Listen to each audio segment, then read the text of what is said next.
Um contra o outro, só apenas um contra o outro, um contra o outro. Aí vamos mostrar o primeiro desses gráficos, Alice. Quem é esse? Lula e Flávio. Vejam aí vocês têm nesse gráfico a evolução.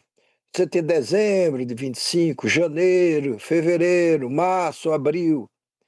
Isso tudo é da pesquisa Genial Quest, simulação de segundo turno. Aí é o tal do filme que eu disse para vocês antes, que aí você pode ter um filmezinho, não é um retrato do momento. O Lula sai de 46% em dezembro, vai para 45%, vai para 43% em fevereiro, vai para 41% em março e vai para 40% agora em abril. Quer dizer, visto neste quadro, entre dezembro do ano passado e abril deste mês, o Lula teria perdido 6 pontos. 6 pontos. A margem de erro da pesquisa é de 2 pontos percentuais para mais ou para menos. E o Flávio aqui embaixo, nessa foto aí com fundo azul, ele teria evoluído, ou evoluiu, de 36% para 38%, 38%, 41%, 42%. Basicamente, o Lula caiu, o Flávio cresceu 6 pontos nesse tempo todo, em 4 meses. O Lula perdeu Seguindo, 6 pontos. a levar-se em consideração a pesquisa Quest, foi isso que aconteceu. Muito bem. Vamos ver qual é a simulação de segundo turno. Na simulação de segundo turno, do Lula contra o Ronaldo Caiado, o Lula sai de 44, vai para 44, 42, 44, 43. Se você pegar de dezembro a abril, essa oscilação está dentro da margem de erro da pesquisa, que é de 2 pontos percentuais, para mais ou para menos. Ele sai de 44, vai para 43, tendo no mês passado tido novamente 44. O Caiado sai de 33, 33, 32, 32 e vai para 35. De dezembro a abril, o Caiado cresceu dentro da margem de erro, que é de 2 pontos percentuais, como eu disse. Se esse seria o resultado hoje, se a eleição em segundo turno fosse hoje. Você vê como é que o Caiado não mudou nada, com o Lula também não mudando nada no embate entre os dois. É, Mas no embate com o Flávio Bolsonaro cresceu 6, o Lula perdeu 6. Ali sim foi significativo. E hoje a diferença é só de 2 pontos a mais para o Lula, uma diferença que era de 10 pontos até 4 meses atrás. O mas Zagaster, espera aí, só no responde aqui seu, para ele, que está aqui perguntando no chat, e ele está aqui sempre, inclusive fez um super chat aqui. Muita gente acreditando que o Flávio vai ganhar. Será? vem cá, como tem muita gente acreditando também que o Lula vai ganhar, será?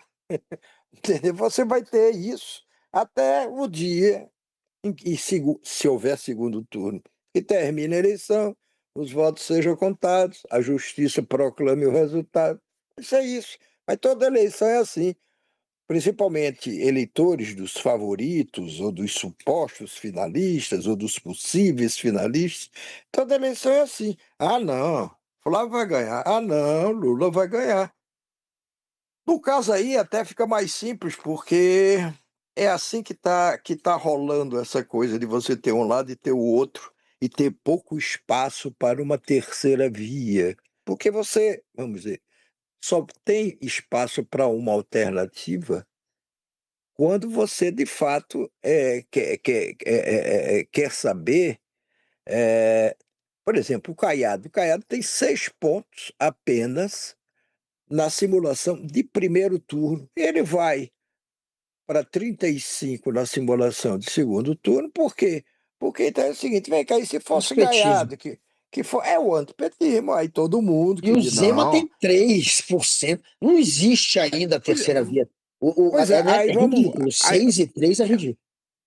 aí vamos ver a simulação com Zema. Lula versus Zema, ex-governador de Minas. Aí o Lula vai 45, 46, 44, 44, 43.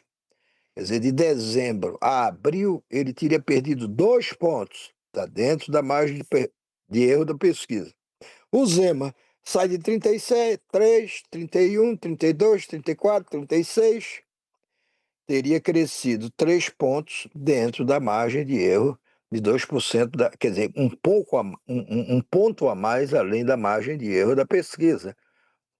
É isso, essa novela vai se repetir. Para quem gosta de ficar acompanhando essa novela de eleição, faz muita questão disso, tá aí. Tá aí, daqui Mas a essa pouco vai surgir outra pesquisa, ela é pesquisa muito aí. ruim para a terceira via. Ela acaba consolidando ainda mais o Flávio Bolsonaro e mostra que a terceira via é só o resquício do antipetismo, é o que sobra. Não, E aí a galera que pensa, será que eu vou pro Caiado em ver essa pesquisa? Fala, não vou, porque não, percebe ou que no não, segundo, né? não, não, não, não. Ele Não, poderá porque ele dizer, mas vem acredita. cá, o O cara tem Caiado hoje. 6% ainda. Não, veja, o eleitor do Caiado, como poderia ser o eleitor do Zema, nesse mesmo raciocínio seu. Olha, hoje ele diz, ó, se fosse em primeiro turno, os dois estão lá atrás. Caiado com 6% e Zema com 3%. Agora veja, quando simula o segundo turno, com a participação do Caiado ou do Zema, eles crescem estupidamente. Crescem estupidamente. E daí? Eles também, para crescerem, tanto o Zema como o Caiado, que são candidatos de direita, eles vão ter que tomar voto do Flávio. Vão ter que subtrair voto do Flávio se eles quiserem, de fato, serem levados a sério como candidato no segundo turno. Então, tem muito jogo, olha, tem muito jogo, como tem muita narrativa que se faz, cada lado querendo favorecer o seu próprio lado. Tem, tem. O que eu acho que hoje ninguém nega é o seguinte: o Lula e o Flávio têm grandes chances de disputarem o segundo turno. Agora, leve-se em conta que ainda há muito tempo até lá, que uma campanha eleitoral é uma soma de erros e de acertos, e que determinadas vezes os erros pesam muito mais do que os acertos. Além do que tem o tempo em si, quer dizer, o que é que pode acontecer até lá? Ninguém é capaz de prever com tanta exatidão. Então, não se impressionem tanto com pesquisas. Os que querem se informar, fiquem lendo, acompanhando e tudo. Comece a se preocupar mais com elas a partir de agosto, que aí você vai ter também o efeito da comunicação. Comunicação no rádio, na televisão, nas redes sociais já existe desde hoje, mas haverá com uma intensidade cada vez maior daqui para frente. E como todo mundo gosta desse negócio de aposta, ou muita gente gosta de aposta, e por isso fica endividada, e aí joga a culpa no governo, ninguém é obrigado a jogar, a viver de aposta. Os que vivem não podem dizer, a culpa é do governo. Que culpa do governo? Se eu fico pegando minhas poucas economias, ou quase nenhuma, e apostando, culpa de cada um de nós. Mas voltando à eleição, vamos chegar, vamos com paciência, calma, sem nervosismo, sem Ontem excesso saiu de uma tensão, pesquisa. Já que hein? essa novela de pesquisa, todo dia ontem a de ontem, da CNT Que MD, ninguém deu bola, que ninguém deu ninguém deu muita bola e bola, dava não. a vantagem de 9 pontos para o Lula no primeiro turno e de 5 pontos para o Lula no segundo turno.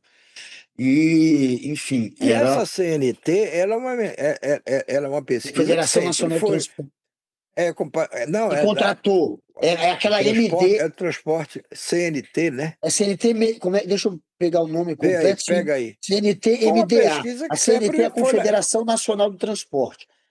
E eles sempre contratam um instituto MDA, que é contratar, que é ligado à federação. Por isso que a gente, quando fala dessa pesquisa, fala como se fosse da própria CNT, porque a MDA, esse instituto que faz a pesquisa, é ligada à Confederação Nacional dos Transportes. Então é uma pesquisa que também já é bem tradicional. E nela o Lula estava com uma diferença maior, né? O Lula tem 39,2, o Flávio 30, Flávio Bolsonaro 30,2. O Caiado segue ali perto dos 6, 4,6. E o Zema, igual a essa, deu 3, 3,3. Aí depois Renan Santos no Missão 1,8. Enfim, não tem terceira via, segundo essas pesquisas. Agora, como temos muito tempo até lá, dois, como não somos Deus e não temos capacidade de saber com antecedência o que vai acontecer, é melhor apenas acompanharmos, acompanharmos, e lá adiante as coisas vão ficando mais claras. Porque também tem uma coisa que se diz muito, é até uma maldade talvez que se faça com os institutos de pesquisa, que é o seguinte: ó, instituto de pesquisa ele só tem um compromisso, é acertar a pesquisa final. Ou à medida que vai afunilando, chegando ali perto, vai ter primeiro turno, não vai ter primeiro turno. Aí é uma briga infernal dos institutos para acertarem. Até lá, eles também estão muito à vontade para errar. E se erra, vai corrigindo ao longo do tempo. Agora, no final, se você errar feio, aí a sua credibilidade é abalada. Enfim. Eu me Agora, lembro de pesquisa de boca de urna, Guga, pesquisa de boca de urna, que hoje não existe mais no Brasil. Era pesquisa que você fazia, os institutos faziam no dia da eleição, fosse primeiro, segundo turno. Eu vi pesquisa de boca de urna do Ibope, do falecido Ibope. Foi um instituto com muita credibilidade, fazia para a TV Globo, fazia para grandes veículos de comunicação, enfim, era uma coisa séria. Eu vi pesquisa de segundo turno, por exemplo, aqui no Distrito Federal, Cristóvão Buarque contra Joaquim Roriz. Pesquisa em segundo turno, portanto, é a feita a pesquisa de boca de urna, ela é feita depois que o eleitor vota. Quer dizer, você não está perguntando, vai votar em quem? Não. Votou em quem? É razoável que o cara responda em quem ele votou, sem margem de erro nessa coisa. Eu vi pesquisa de boca de urna do Ibope do segundo turno, dando um resultado, e quando as urnas são abertas, o resultado era o inverso.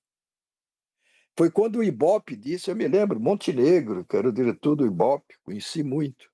Foi quando ele disse: olha, em Brasília eu não farei mais nunca pesquisa de boca de urna. Claro, na eleição seguinte já estava fazendo novamente tudo. Porque também as pessoas não ligam para isso. Ou ligam naquele momento, depois esquecem.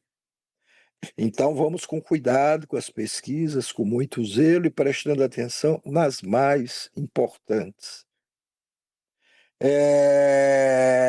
Tem mais algum gráfico? Não é isso, né, Alice?